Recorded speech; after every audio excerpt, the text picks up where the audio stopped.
রাজধানীর শেরেবাংলা নগরী ইনিসি সম্মেলন কক্ষে অনুষ্ঠিত অত্যন্ত গুরুত্বপূর্ণ একনেক সভা শেষে অর্থমন্ত্রী আমির খসরু মাহমুদ চৌধুরী যে সাহসী এবং নীতি নির্ধারণী বক্তব্য পেশ করেছেন তা দেশের লাখ লাখ সরকারি চাকুরিজীবীর মনে এক নতুন প্রাণের সঞ্চার করেছে। প্রিয় সরকারি চাকুরিজীবী ভাই ও বোনেরা, আজকের সকালের আপডেট নিউজে আপনাদের স্বাগত। যারা আমাদের চ্যানেলে নতুন তারা এক্ষুনি চ্যানেলটি সাবস্ক্রাইব করুন, আর হ্যাঁ, অবশ্যই কমেন্ট করে জানাবেন আপনারা কে কোন জেলা থেকে আমাদের ভিডিওটি দেখছেন। তবে চলুন কথা না বাড়িয়ে আজকের সর্বশেষ সংবাদটি জেনে নিন। সচিবালয় থেকে শুরু করে মাঠ পর্যায়ের প্রতিটি দপ্তরে এখন অর্থমন্ত্রীর এই বক্তব্যকে কেন্দ্র করে ব্যাপক চুলচেরা বিশ্লেষণ শুরু হয়েছে, যা কেবল একটি সাধারণ দাপ্তরিক ঘোষণা নয়, বরং বর্তমান সরকারের দূরদৃষ্টি অর্থনৈতিক দর্শনের এক সার্থক প্রতিফলন। অর্থমন্ত্রী সাংবাদিকদের মুখোমুখি হয়ে অত্যন্ত গাম্ভীর্যের সাথে এবং যুক্তিনির্ভর ভাষায় জানিয়েছেন যে নবম জাতীয় পে স্কেল বাস্তবায়নের বিষয়টি এখন আর কেবল আলোচনার টেবিলে সীমাবদ্ধ নেই, বরং এটি এখন একটি বাস্তবমুখী ও কার্যকর পদক্ষেপের দ্বারপ্রান্তে পৌঁছে গেছে।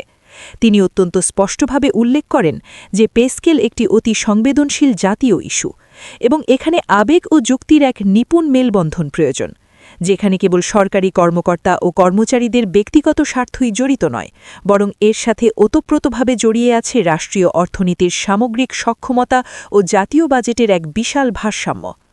অর্থমন্ত্রী তার বক্তব্যে সরকারের এক কঠিন কিন্তু প্রয়োজনীয় অবস্থানের কথা তুলে ধরে বলেন যে তারা এমন কোনো সাময়িক জনপ্রিয় সিদ্ধান্ত নিতে চান না যা দীর্ঘমেয়াদে দেশের অর্থনীতির উপর চরম চাপ সৃষ্টি করবে বা চলমান মেগা প্রকল্পগুলোর অগ্রযাত্রাকে বাধাগ্রস্ত করবে।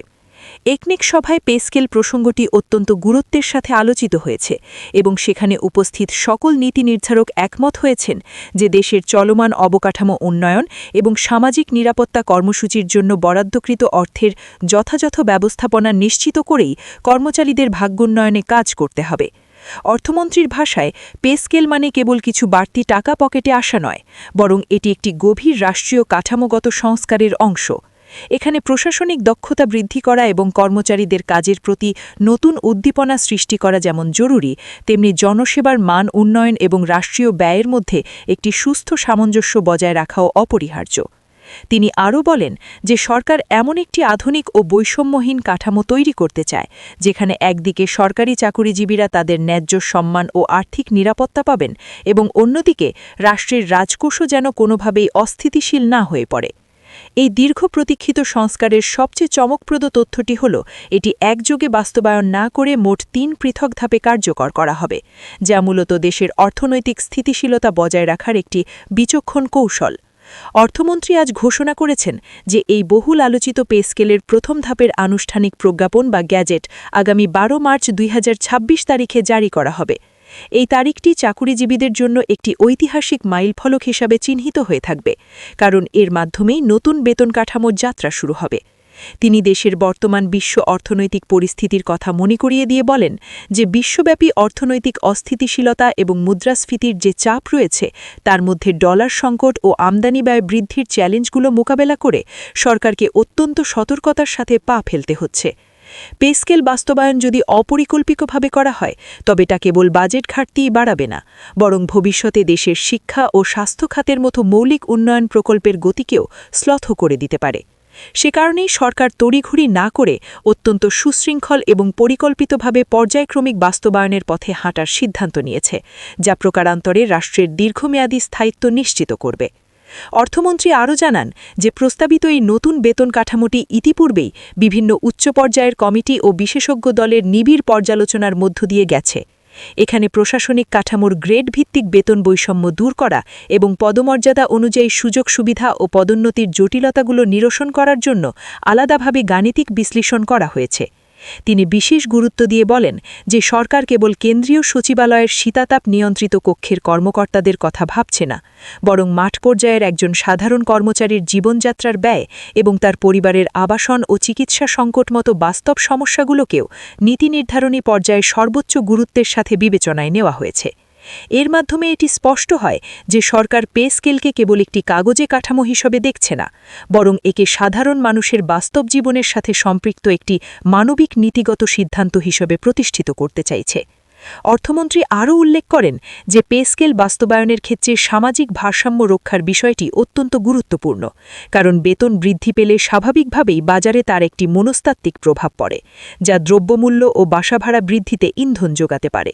তাই সরকার এমন একটি ভারসাম্যপূর্ণ পদ্ধতি অনুসরণ করছে যেখানে কর্মচারীদের আয় বাড়বে কিন্তু বাজারে কোনো অস্থিরতা বা সাধারণ মানুষের নাভিশ্বাস উঠবে না। তার বক্তব্যের শেষ ভাগে অর্থমন্ত্রী আমির খসরু মাহমুদ চৌধুরী একটি অত্যন্ত তাৎপর্যপূর্ণ কথা বলেছেন, যা হল আমরা চাই একটি দায়িত্বশীল সংস্কার যেখানে লাভবান হবে রাষ্ট্র এবং তার কর্মচারী এবং সেই সাথে সাধারণ মানুষ, অর্থাৎ তিন পক্ষই যেন এর সুফল ভোগ করতে পারে।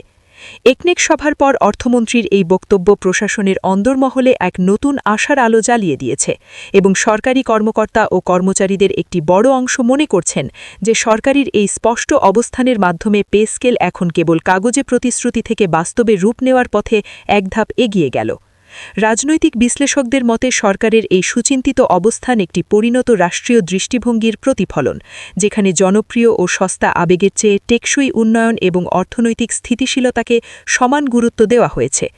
সব মিলিয়ে আজকের এনইসি সম্মেলনের সেই সংবাদ সম্মেলনে অর্থমন্ত্রীর বক্তব্যে যে স্পষ্ট বার্তাটি উঠে এসেছে তা হল সরকার কোনো হঠকারী সিদ্ধান্তে না গিয়ে একটি সুপরিকল্পিত ও ধাপে ধাপে বাস্তবায়নযোগ্য দায়িত্বশীল প্রক্রিয়ার মধ্য দিয়েই জাতীয় বেতন কাঠামোর ভবিষ্যৎ নির্ধারণ করতে চায়, যা প্রকারান্তরে বাংলাদেশের অর্থনৈতিক ভিতকে আরও মজবুত করবে।